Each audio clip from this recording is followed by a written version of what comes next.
ফিরে এলাম গুপি বাঘার পরবর্তী অংশে। ভূতের রাজার বর পেয়ে, যে ভূতের রাজা দিল বর, জবর জবর 3 বর। হ্যাঁ, এটা আমরা দেখেছি। এরপর ভূতের রাজার বরে দারুণ গান গেয়ে শুন্ডি রাজবাড়িতে গুপি বাঘা থেকে গেল শুন্ডি রাজার কাছে। একদিন শুন্ডি রাজা সিংহাসনে বসেছেন, তার মানে সভাসদরা সবাই পাশে বসে আছেন, আর গুপি বাঘা গান বাজনা করতে শুরু করেছে যে খুব ভালো শুন্ডি রাজা, রাজামশাই খুব সাদাসিধে, এখানের মানুষজনও খুব ভালো। হ্যাঁ, শুন্ডি রাজার মুখে মানে লোকেদের মুখে ভাষা নেই, কিন্তু তারা অনেক ভালোবাসা জানায়। হ্যাঁ, অঙ্গভঙ্গি করে হাত পা নেড়ে তারা অনেক ভালোবাসা জানায়। রাজার কোনো জাঁকজমক নেই ইত্যাদি করে রাজার প্রশস্তি করে যে আমরা এখানে শুন্ডি রাজবাড়িতে আমরা খুব ভালো আছি, আনন্দে আছি, হ্যাঁ আমরা খুব সুখে আছি, এইসব করে তারা গান বাজনা করছেন। এমন সময় এক দূত এসে গেছে। সে ভালো করে হাঁটতে পারে না, খুঁড়িয়ে খুঁড়িয়ে হেঁটে এসে বলছেন যে রাজার কাছে এসছেন, যে আমি হল্লা থেকে আসছি। শুন্ডি রাজামশাই বলছেন যে কি বার্তা আনিয়ে আসো কহ। না, আমাদের রাজামশাই এইটা পাঠিয়ে দিয়েছেন। না, একটা পত্র রাজামশাইয়ের হাতে দিয়েছেন। রাজা পত্র দেখেই মানে তিনি পড়ে গেছেন। পত্রতে কি ছিল না, যুদ্ধের বার্তা। শুন্ডি রাজা মানে হল্লার রাজা শুন্ডি রাজার বিরুদ্ধে যুদ্ধ ঘোষণা করেছেন। যেই না রাজামশাই পড়ে গেছেন, দূত এবারে হ্যাঁ হ্যাঁ হ্যাঁ করে ব্যঙ্গ বিদ্রুপ করে হাসতে হাসতে চলে যাচ্ছে। গুপি আর বাঘা পত্রখানি নিয়ে দেখল। এরপর রাজামশাই গুপি আর বাঘাকে সন্ধ্যাবেলায় রাজবাড়ির ছাদে গুপি বাঘার সঙ্গে গল্প করছেন যে হল্লার রাজা আমার আপন ভ্রাতা। সে ছিল শিশুর মতো সরল, কিন্তু অনেক দিন তার সঙ্গে আমার কোনো যোগাযোগ নাই। এতদিনে সে যে আমারই সর্বনাশ করতে উদ্যত হইয়াছে, ইহা আমি ভাবিতেও পারি নাই। গুপি বাঘা দুজনে বলছেন, মহারাজ আমরা যদি যুদ্ধ থামাইতে পারি। রাজা বলছেন যে যুদ্ধ থামায় কি এত সহজ কাজ? না, আমরা যদি সেখানে যাই, না তোমরা আমাকে হাসাইলে, কোথায় যাবে? না, বাঘা বলছে ওই যে হল্লা, না কি বললেন? না, জানো এখান থেকে হল্লার দূরত্ব কত? 20 যোজন। আমার অশ্বও নাই আর অস্ত্রও নাই, তোমরা কিভাবে এত দূর যাইবে? গুপি বলতে যাচ্ছিল যে আমাদের এরকম পায়ে জুতো আছে।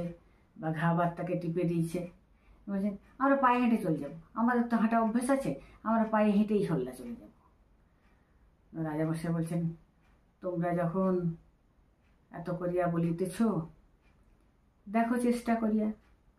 তবে তোমরা যদি এই যুদ্ধ থামাইতে পারো, আমি আমার একমাত্র কন্যা মণিমালার সঙ্গে তোমাদের একজনের আমি বিবাহ দেব।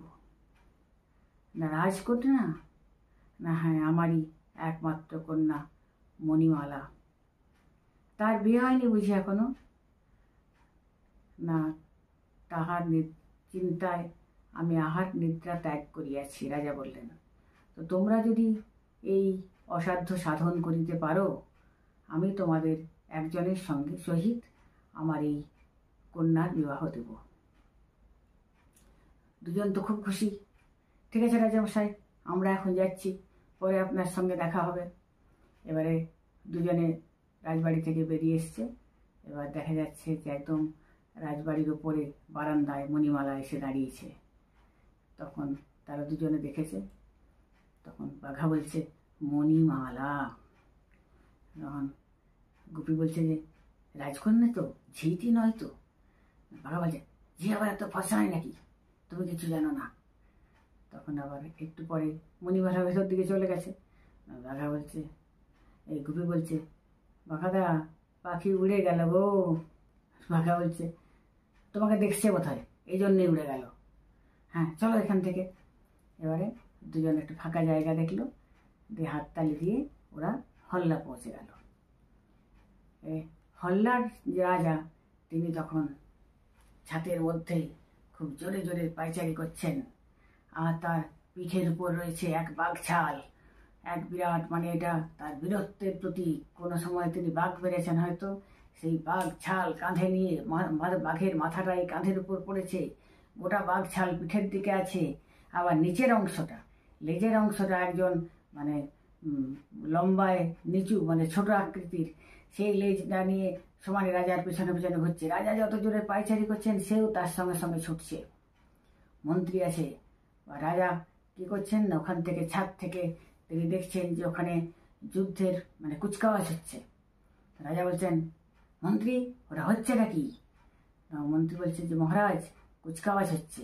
বলছে না হচ্ছে কুচ, না হচ্ছে কাওয়াজ, কিচ্ছু হচ্ছে না। সুন্ডিতে যে মুখ থুবড়ে পড়বে, তখন আমার মুখটা কোথায় থাকবে শুনি? হ্যাঁ ভালো করে কুচকাওয়াজ করো, আমি দেখবো ছাদ থেকে। এই বলে রাজা বলছেন। বলছেন আমার প্রজারা সব খাজনা দিচ্ছে না, খাজনা সব মানে বকেয়া ফেলে রেখেছে। তখন মন্ত্রী বলছেন যে মহারাজ, যারা খাজনা দেয়নি আমি তাদের সবাইকে ডেকে পাঠিয়েছি, আপনি একটু নরম সরম করে সবাইকে বুঝিয়ে দেবেন। এরপর গুপি আর বাঘা তারা হল্লাতে পৌঁছেছে। হল্লাতে পৌঁছে দেখছে যে একজন কতগুলো লোককে ধরে নিয়ে যাচ্ছে। ও খুড়ো, ও খুড়ো, এদের কোথায় নিয়ে যাচ্ছ গো? না রাজবাড়ি। না কেন, এদেরকে এরকম করে নিয়ে যাচ্ছ কেন? না এরা খাজনা দেয়নি, ওই জন্যে রাজবাড়িতে ধরে নিয়ে যাচ্ছি। বলছে এরা কি ডাকাত নাকি? না খাজনা দেয় নাই। খাজনা দেয়নি কেন? না যে রাজা খেতে দেয় নাই তাকে আবার খাজনা দেবে কি? তখন গুপি আর বাঘা বলছে যে সন্ধি রাজা ঠিকই বলেছিল, তাহলে আমাদের কিন্তু ওই তালি দিয়ে রাজবাড়ি যাওয়া যাবে না, আমাদের একটা অন্য উপায়ে ঠিক করে রাজবাড়ি যেতে হবে। ওরাও তখন ওই যারা খাজনা দেয়নি সেরকম চাষাদের ছদ্মবেশ নিয়ে আর রাজবাড়িতে প্রবেশ করেছে। সেই সময় হল্লার রাজা সেই যুদ্ধের প্র্যাকটিস করছে আর কি। মানে হল্লার রাজা কিন্তু সত্যিকারে শিশুর মতনই সরল। ওই যে মন্ত্রী, সে ওদের এক বিজ্ঞানী আছে, তাদের সাহায্যে মানে ওষুধ দিয়ে রাজাকে সেই জাদুমন্ত্রের মতন করে জোর করে, মানে ওষুধের সাহায্যে রাজাকে মনটাকে অন্যরকম করে যুদ্ধের জন্য তৈরি করে রাখত। রাজা এখন সেই যুদ্ধের প্র্যাকটিস করছে, একটা বল্লম নিয়ে, একটা সেই পুতুল তৈরি করা আছে মডেল, সেইটার উপরে যে বল্লমে আঘাত করছে। আর তারপরে ওই মন্ত্রীও যে ওইটা যুদ্ধের প্রস্তুতি নিচ্ছে, বিভিন্ন সৈন্যরা আছে। রাজা বলছেন জল্লাদ কই, জল্লাদ, যারা খাজনা বকেয়া রেখেছে তাদের জল্লাদ তাদের নিয়ে যাক। তখন গুপি আর বাঘাও তো সেই ওই চাষাদের দলেই আছে, তারা খুব ভয় পেয়ে গেছে। দিয়ে তখন গান করতে শুরু করেছে গুপি।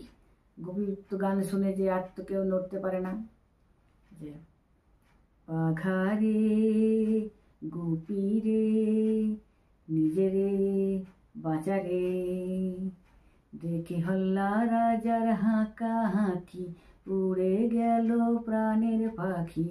বাঘা রে, বাঘা রে, এবারে নিজেরে বাঁচা রে।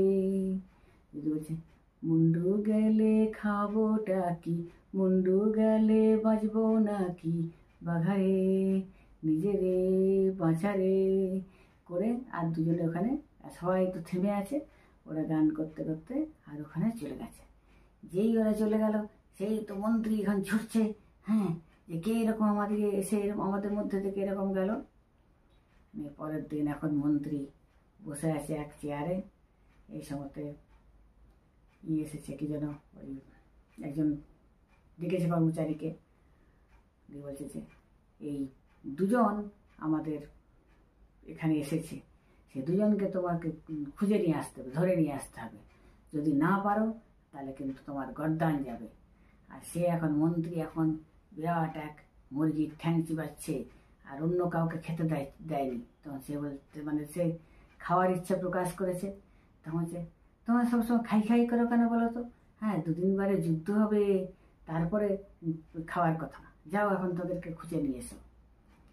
তখন ওই লোকটাকে তাড়িয়ে দিল।